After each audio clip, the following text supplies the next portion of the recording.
또 다른 광고사항 있으세요? 없으시면 함께 하나님 말씀 보도록 하겠습니다. 오늘 함께 나눌 말씀은 요한복음 17장 9절에서 19절입니다. 요한복음 17장 9절에서 19절 제가 말씀 읽겠습니다. 내가 그들을 위하여 비옵나니 내가 비옵는 것은 세상을 위함이 아니요 내게 주신 자들을 위함이니이다. 그들은 아버지의 것이로소이다. 내 것은 다 아버지의 것이요 아버지의 것은 내 것이온데 내가 그들로 말미암아 영광을 받았나이다. 나는 세상에 더 있지 아니하오나 그들은 세상에 있사옵고 나는 아버지께로 가옵나니 거룩하신 아버지여 내게 주신 아버지의 이름으로 그들을 보전하사 우리와 같이 그들도 하나가 되게 하옵소서. 내가 그들과 함께 있을 때에 내게 주신 아버지의 이름으로 그들을 보전하고 지켰나이다. 그 중에 하나도 멸망하지 않고 다만 멸망의 자식뿐이오니 이는 성경을 응하게 함이니이다. 지금 내가 아버지께로 가오니 내가 세상에서 이 말을 하옵는 것은 그들로 내 기쁨을 그들 안에 충만히 가지게 하려 함이니이다. 내가 아버지의 말씀을 그들에게 주었사오매 세상이 그들을 미워하여 싸우니 이는 내가 세상에 속하지 아니함 같이 그들도 세상에 속하지 아니함으로 인함이니이다. 내가 비옵는 것은 그들을 세상에서 데려가시기를 위함이 아니요 다만 악에 빠지지 않게 보존하시기를 위함이니이다. 내가 세상에 속하지 아니함 같이 그들도 세상에 속하지 아니하였사옵나이다. 그들을 진리로 거룩하게 하옵소서. 아버지의 말씀은 진리니이다. 아버지께서 나를 세상에 보내신 것 같이 나도 그들을 세상에 보내었고 또 그들을 위하여 내가 나를 거룩하게 하오니 이는 그들도 진리로 거룩함을 얻게 하려 함이니이다. 아멘. 세상을 떠나기 전에 마지막으로 남기는 말을 우리는 유언이라고 얘기를 하죠. 사람마다 다 다른 유언을 남기죠. 그런데 공통점이 하나가 있습니다. 유언에는 공통점이 하나 있는데요. 그 사람에게 가장 중요한 말, 정말 마지막까지 잊지 않았으면 좋겠다 싶은 그런 중요한 말들을 남긴다는 거예요. 몇 가지 예를 들어보면요, 철학자 소크라테스는 이런 유언을 남겼답니다. 아스클레피우스에게 내가 수탉 한 마리를 빚졌다. 약간 생소할 수 있을 거예요. 우리 같으면 이런 유언을 남겼을까. 그런데 이분에게는 죽으면서도 흠결을 남기고 싶지 않은 완벽주의적인 이상주의를 엿볼 수가 있어요. 또 프랑스의 루이 14세라는 왕이 있죠. 태양왕이라고 하는 호칭 별명이 있어요. 이 사람이 72년간 절대 권력을 휘둘렀습니다. 이 사람이 이런 말을 남겼어요. 짐은 이제 죽는다. 그러나 국가는 영원하리라. 이 유언에서 알 수 있는 것은 이 사람이 평생 일구어 놓은 국가가 영원하기를 바라는 그런 마음이 있었다는 거죠. 또 우리 한국 분들 중에서는 독립운동가 안중근 의사가 있어요. 죽기 전에 마지막에 이제 간수가 마지막 소원을 말해봐라. 그랬더니 이분이 나에게 5분만 시간을 주십시오. 책을 다 읽지 못했습니다. 라는 말을 남겼대요. 그리고 실제로 5분 동안에 마지막 남은 책 부분을 다 읽고 그리고 사형장으로 갔다라는 얘기가 있습니다. 보통 사람들 이런 유언 안 남기죠. 이해할 수 없는 유언이지만 이분에게는 책 읽기가 참 소중했구나라는 것을 우리가 알 수가 있죠. 또 우스갯소리지만 이런 유언도 있습니다. 어떤 의사가 임종이 얼마 남지 않은 이제 중환자죠. 중환자를 살펴보려고 들어갔어요. 그래서 가족들을 생각해서 마지막으로 남기실 말 혹시 없습니까? 라고 물었더니 이 환자가 막 되게 힘들어하면서 손을 막 이렇게 허우적대더라는 거예요. 뭔가를 이야기하려고 하는 것 같은데 잘 모르겠어요. 그래서 의사가 말씀하시기 힘드시면은 제가 펜과 종이를 갖다 드릴 테니까 한번 써 보십시오. 겨우겨우 막 힘든 표정으로 몇 자를 적으시더니 이제 숨을 거두신 거예요. 이제 돌아가셨구나. 그래서 의사가 이제 이거 유언장을 들고 밖에 나가서 가족들에게 환자분 소천하셨습니다. 근데 마지막 유언의 말을 남기셨네요. 제가 대신 읽어드리겠습니다 하고 딱 이제 펴서 읽는데 뭐라고 적혀져 있냐? 의사 양반, 발 치워. 자네가 내 산소 호흡기를 밟고 있잖아.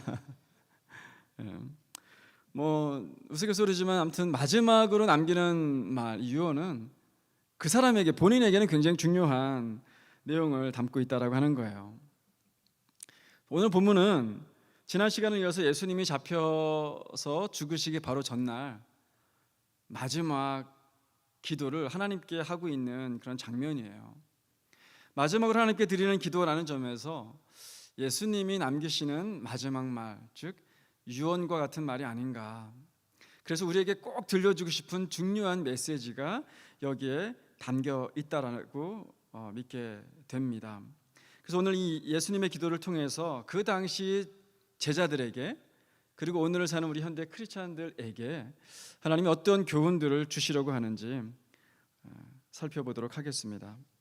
먼저 9절 말씀을 보면은 내가 그들을 위하여 비옵나니 내가 비옵는 것은 세상을 위함이 아니요 내게 주신 자들을 위함이니이다. 그들은 아버지의 것이로소이다 라고 기도를 해요.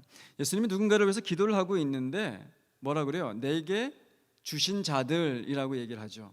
내게 주신 자들, 누군가요? 1차적으로는 마지막까지 예수님 바로 옆에 있었던 제자들일 겁니다. 10절에서는 그들을 내 것이라고 표현을 하면서 예수님에게 속한 제자들을 의미하고 있어요. 제자들을 위해서 기도하고 있지만 사실은 이 기도는 후에 믿게 된 모든 신자들, 모든 그리스도인들을 위한 기도이기도 합니다. 근데 여러분, 이 제자들, 예수님의 제자들, 지금 믿음의 상태가 어떤가요? 이 사람들이 굉장히 믿음이 아주 충만한 그런 상태에 있었습니까? 예수님이 하신 말씀들을 전부 다 이해를 했나요? 예수님이 말씀하셨던 하나님의 나라에 대해서 정확하게 이해를 했습니까?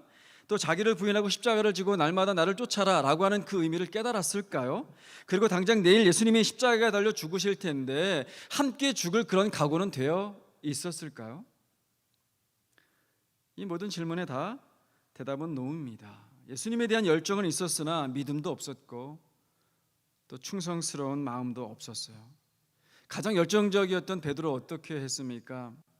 예수님을 3번 부인했습니다. 또 예수님이 십자가에 달린 다음에는 제자들 모두가 다 고향으로 돌아갔어요. 그것만 봐도 그들의 믿음은 아직 미약한 상태입니다. 예수님이 이제 아버지께로 가요. 하늘로 돌아가실 겁니다. 그런데 아직 예수님을 믿고 구원받은 사람들의 숫자는 그 당시 지구상에서도 너무너무 적은 상태예요. 이제 예수님 대신에 이 땅에서 예수님의 사역을 대신해 줄 사람들이 필요합니다. 근데 너무나도 안타깝게도 예수님에게는 이 12명의 제자들밖에 남아있지 않았어요.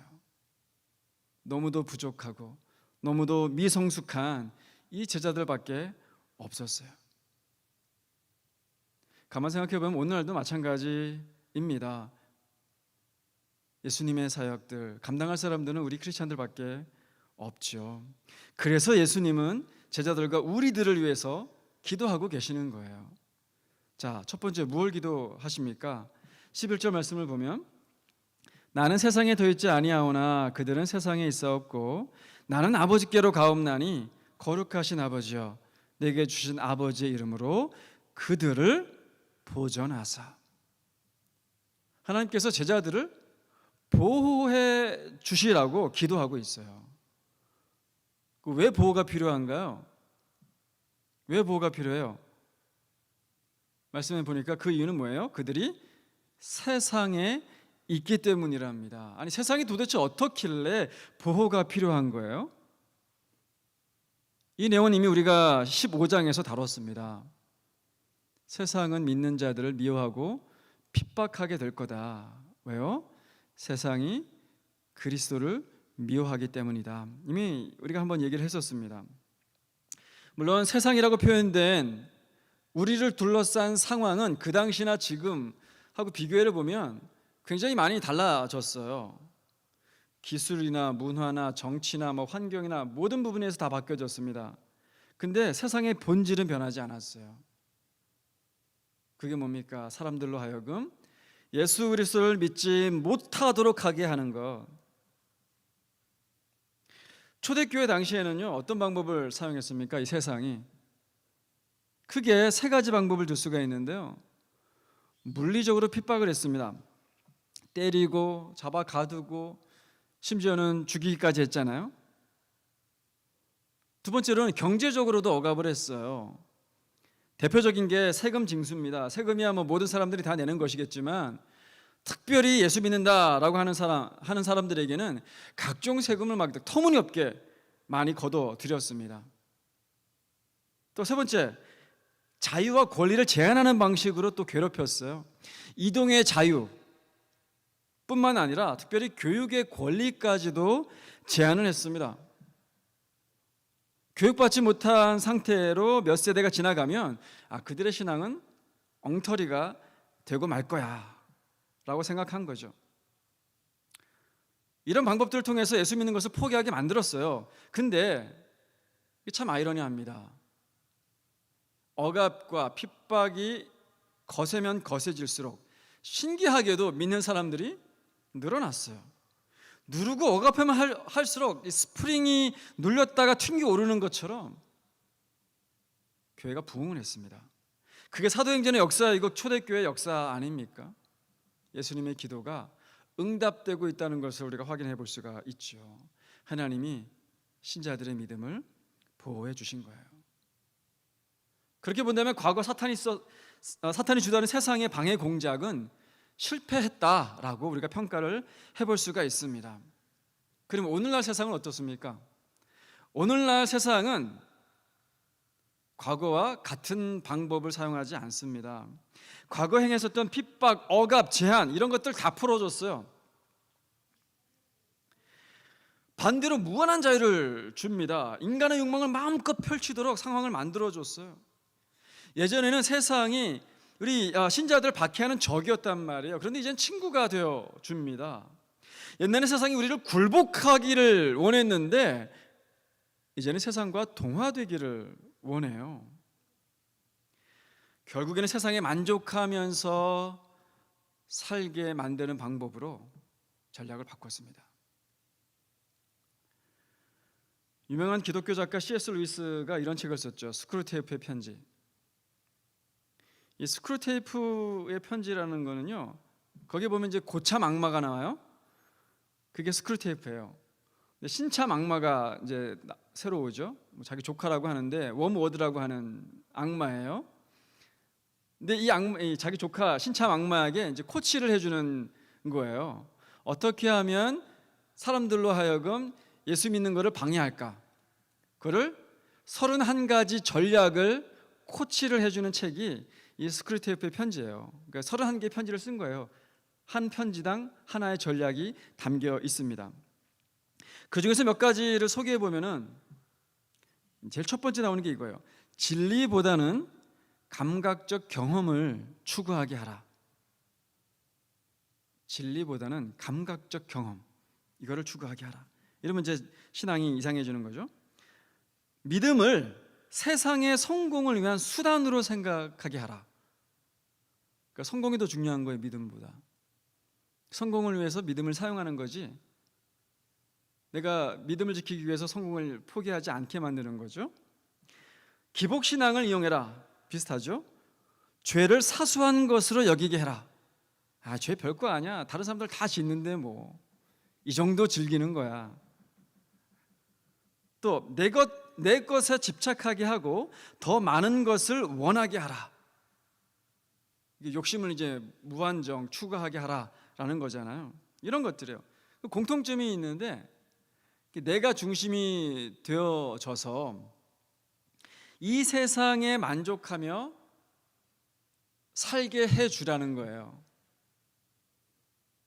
그럼 예수님 찾지 않을 거다. 그러면 세상이 만족하니까 천국도 필요 없다라고 생각하고 죄의 심각성이나 예수님의 필요성도 못 느끼게 되는 거죠.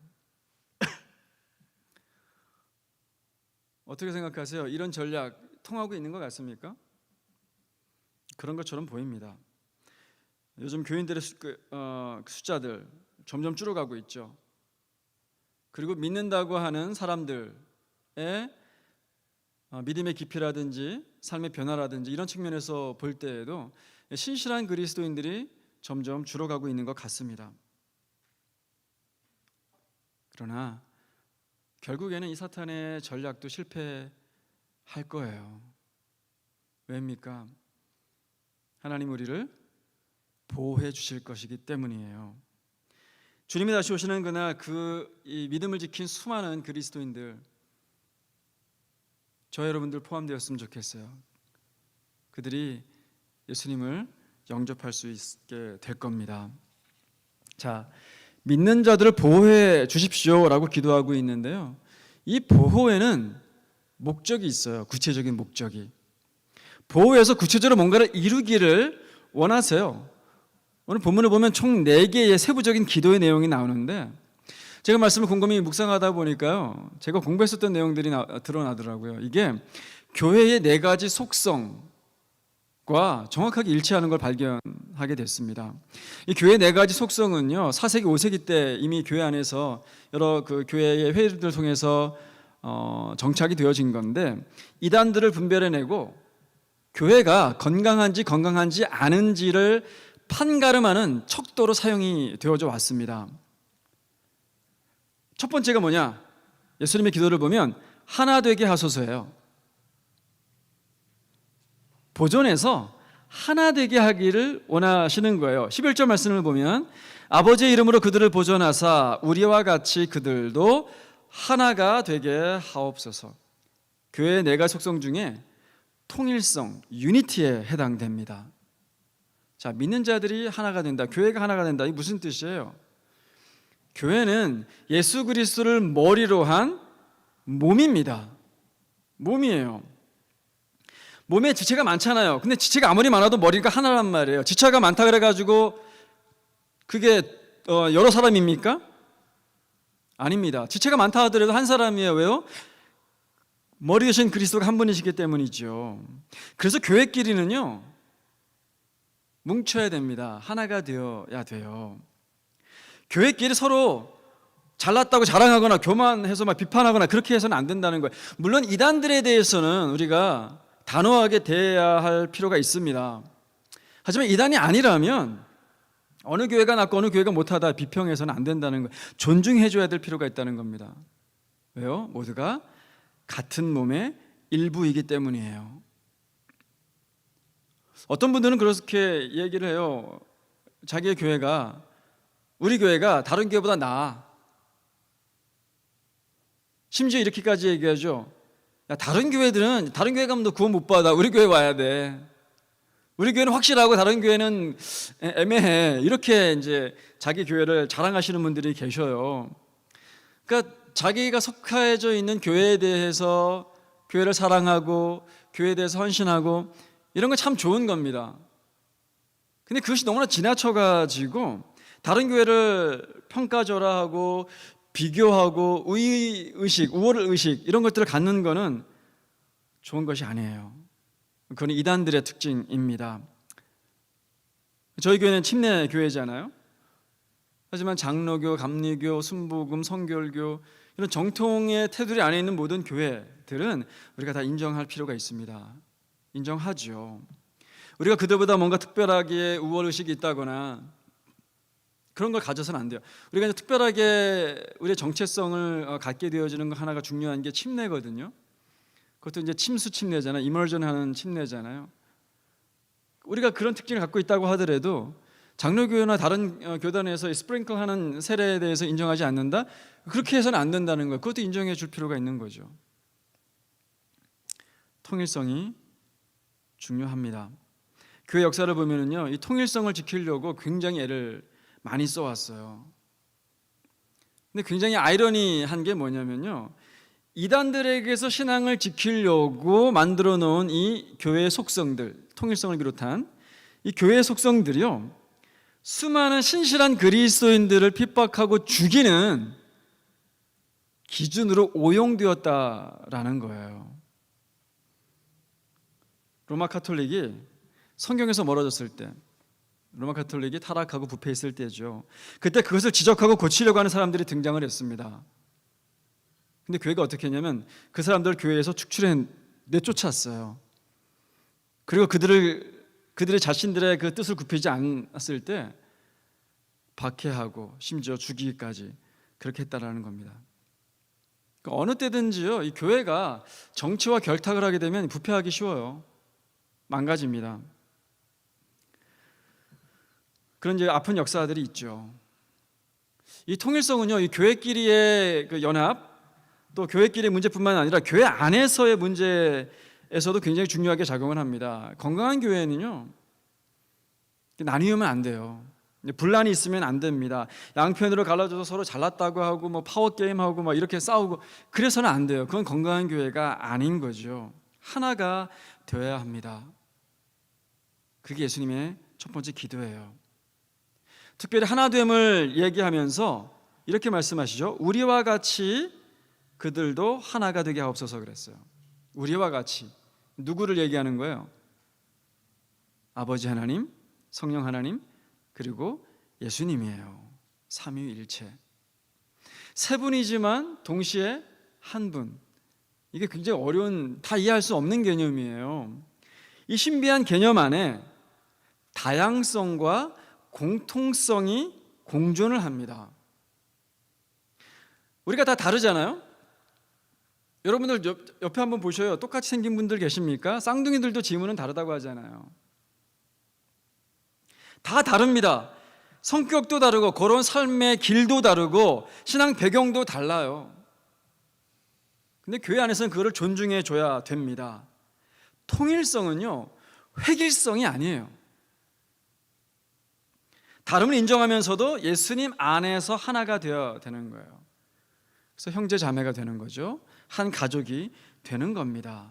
옆에 있는 사람이 아프고 힘들어해요. 그럼 내가 함께 아프고 힘듭니다. 옆에 있는 사람들이 기쁘고 행복합니다. 그럼 나도 함께 기쁘고 행복하게 되어지는 거예요. 그게 하나됨의 열매입니다. 13절 보세요. 지금 내가 아버지께로 가오니 내가 세상에서 이 말을 하옵는 것은 그들로 내 기쁨을 그들 안에 충만히 가지게 하려 함이니이다. 예수님 지금 아버지께로 가는 거예요. 삼위 하나님과 이제 하나가 되시는 겁니다. 근데 하나가 되면 예수님이 뭘 느낀다고 해요? 기쁨을 느낀대요. 우리가 하나 됨으로써 예수님이 하나님과 함께 하나가 될 때 느끼는 그 기쁨을 우리도 느끼기를 원하시는 거예요. 우리가 하나 됐을 때 예수님이 느끼시는 기쁨을 우리도 느낀다는 거죠. 이건 약속입니다. 신앙 안에서 우리가 하나가 되는 것 힘든 거예요. 다 다르기 때문에 의지가 필요하고 노력도 해야 됩니다. 그러나 그 힘듦보다 그 힘듦을 뛰어넘는 더 큰 기쁨이 우리 안에 있게 된다는 뜻이에요. 그러니까 교회 나오는 일이 막 힘들고 막 어렵고 또 가야 되나, 시간 됐으니 가야지, 직분 맡았으니까 가야지, 그런 게 아니라는 거예요. 기쁨이 있다는 겁니다. 예수님은 그걸 기도하고 있고 동시에 약속하고 있는 거예요. 그래서 우리 교회가요, 막 교회 가기 싫다가 아니고 또는 불란으로 서로 싸우는 그런 교회가 아니라 만날 때마다 좋고 행복하고 또 만나고 싶어서 다음 주일이 기대가 되는 그런 교회, 건강한 교회, 하나 되는 교회가 되어지기를 바라요.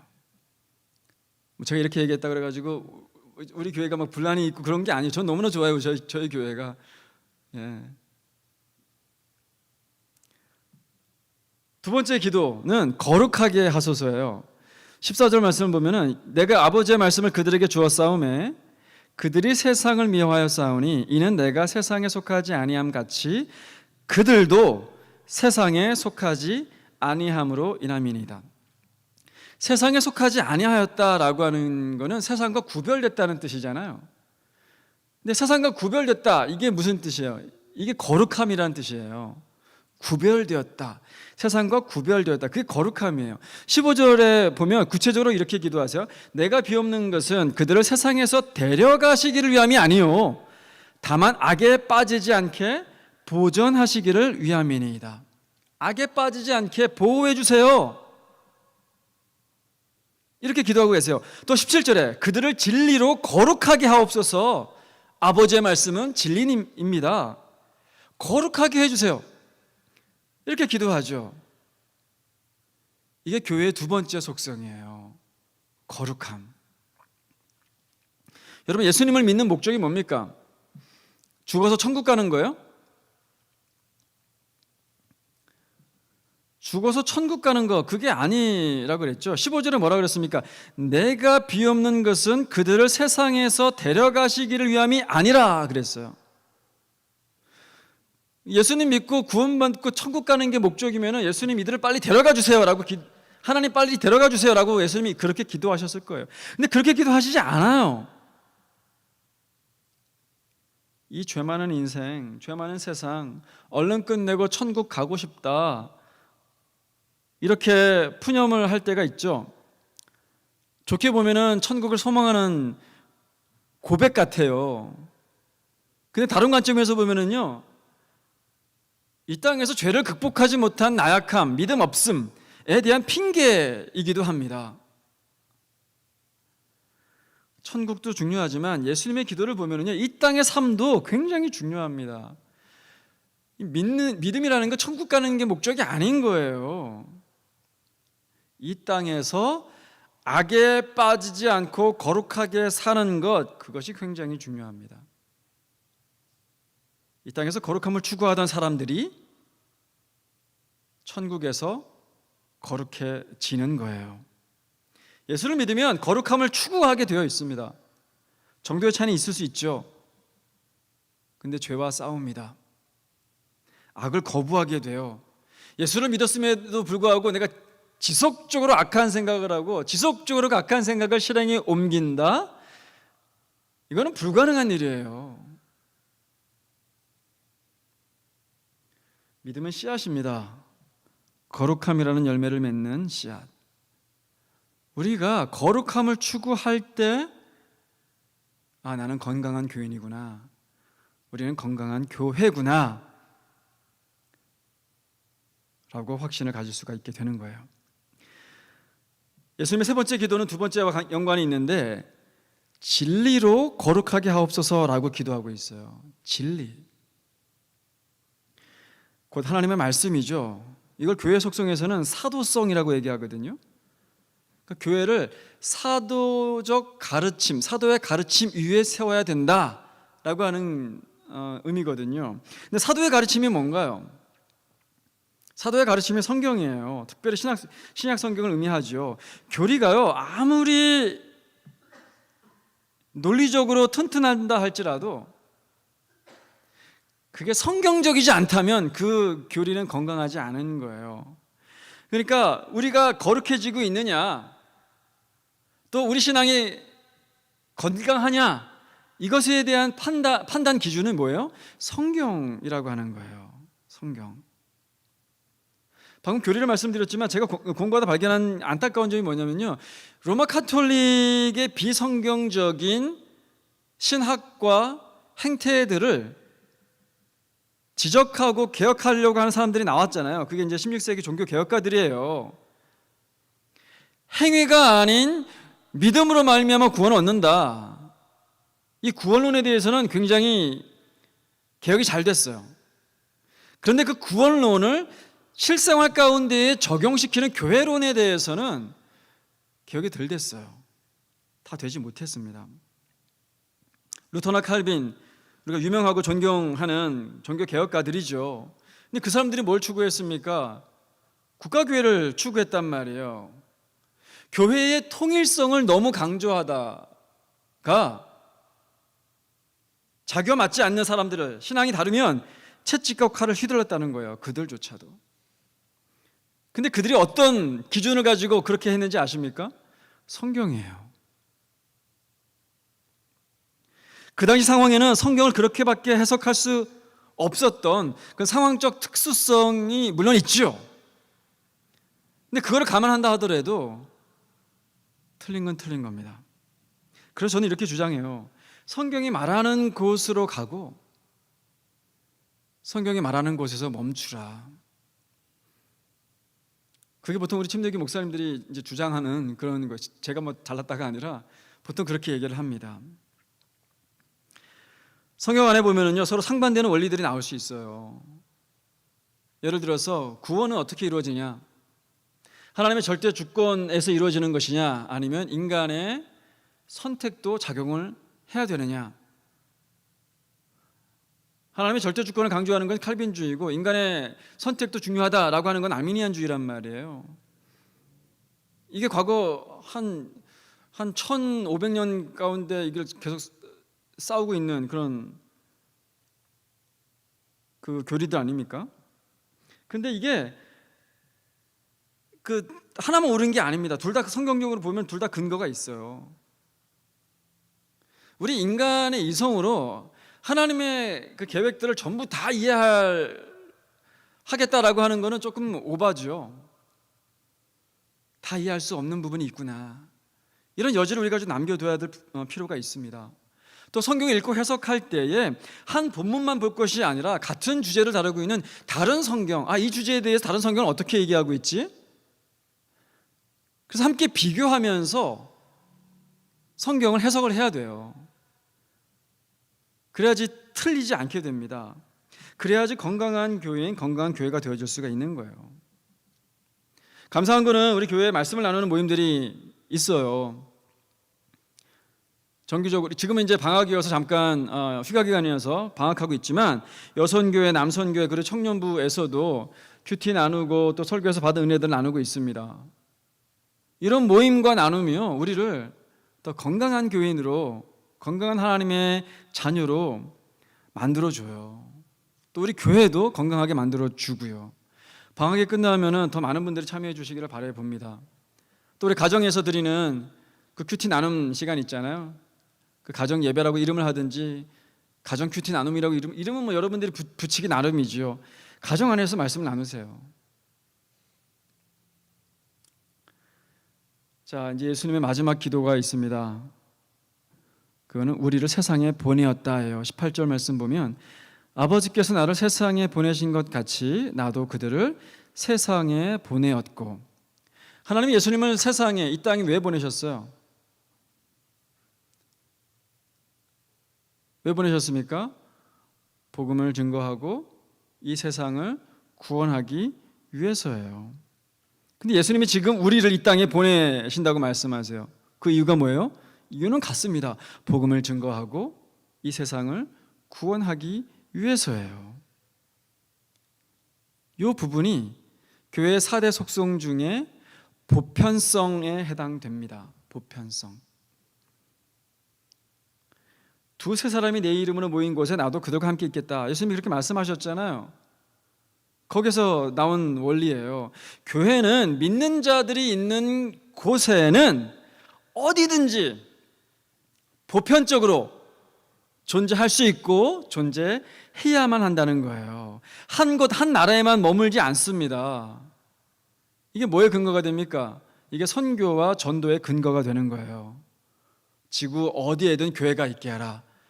보편적인 교회가 되게 하라. 그래서 건강한 교회는요, 전도와 선교를 중요하게 생각합니다. 예수님을 믿으면 바로 천국에 데려가지 않으시고 이 땅에 머물러 두게 하셨는데, 예수님이 이 머무르는 상태를 갖다가 보내셨다, 파송했다 라고 표현을 하시는 거예요. 그 이유가 뭐예요? 예수님이 이 땅에서 하셨던 일들을 우리에게 맡겨주셔서 우리도 동일한 일들을 하기를 원하시기 때문인 거예요. 그래서 보내셨다라고 하는 이거는 대리인이라는 뜻이에요. representative라고 하는 거예요. 대신해서 네 할 일을 해주라라고 하는 거죠. 사실 우리 믿는 자들이 하나가 되고 말씀으로 거룩하게 되어져야 되는 이유도 바로 이 전도와 선교, 이 목적을 위해서입니다. 하나님을 드러내서 세상으로 하여금 예수님을 믿게 하는 것, 그게 전도와 선교잖아요. 예수님 지금 이것을 기도하고 계시는 거예요. 코비드-19 때문에 저희가 전도와 선교의 길이 많이 막혔습니다. 올해도 우리 원주민 선교 못 가잖아요. 그런데 점점 제약이 풀리고 있어요. 이제 이웃들에게 복음을 전하고 특별히 상처 많은 우리 원주민들 선교에 저희들이 더 신경 써야 되는 그런 시기들이 다가오고 있습니다. 우리가 기도로 준비해야 하고요. 또 마음으로도 준비해야 할 필요가 있습니다. 자, 오늘 본문에서 예수님 우리가 하나 되기를 바라고 또 진리로 거룩해지기를 원하십니다. 또 우리를 통해서 하나님이 드러나서 하나님의 영광이 되어지기를 원해요. 이제 새로운 한 주가 시작이 되어집니다. 예수님의 기도처럼 우리가 서로 하나 되었으면 좋겠어요. 사랑과 선행을 서로 격려하고 형제 자매가 되어지고 함께 아프고 함께 기뻐해주는 그런 하나가 되는 한 가족이 되어지는 저와 여러분들 되셨으면 좋겠습니다. 그리고 말씀으로 죄와 싸우는 거룩한 하나님의 백성들, 그래서 우리를 통해서 하나님이 영광 받으시는 그런 저와 여러분들이 되시기를 주님 이름으로 축복합니다. 같이 기도하시겠습니다. 오늘 기도하실 때 말씀 생각하면서 기도하기를 바라요. 과연 우리는 예수님이 이렇게 우리를 보호하시고 우리를 위해서 기도하시는 즉 하나가 되고 말씀으로 거룩하게 되어지고 복음을 증거하는 이 네 가지의 삶들이 우리 삶 속에 잘 사라지고 있는지를 점검해 보셨으면 좋겠고, 만약 그러지 못하고 이것과는 반대되는 그런 죄의 습성들이 삶 가운데 드러나기만 한다면 지금 이 시간을 통해서 회개하는 기도를 드렸으면 좋겠고요. 이 말씀대로 내가 살게 해주십시오 주님 하고 여러분 개인을 위해서, 여러분 가정을 위해서, 또 교회를 위해서 그렇게 기도해 주시기를 바랍니다. 또 기도하실 때 이제 내일 모레 밴쿠버로 가시는 우리 김병서 집사님, 정권 집사님 가정을 위해서 함께 기도했으면 좋겠어요. 하나님이 앞서 가셔서 길들을 열어주시고 도울 수 있는 사람들 예비해 주시고 좋은 교회 만나서 또 함께 하나님의 나라를 일궈 나가는 하나님의 귀한 일꾼들 될 수 있게 해달라고 위해서 기도해 주시기를 바랍니다. 우리 가정과 또 자녀들을 위해서 축복하면서 기도하시겠습니다. 같이 기도하시겠습니다. 하나님 아버지 감사합니다. 오늘 이 말씀을 통하여서 과연 우리는 예수님의 기도처럼 잘 살아가고 있는가 말씀으로 우리에게 또 도전을 해 주셨습니다.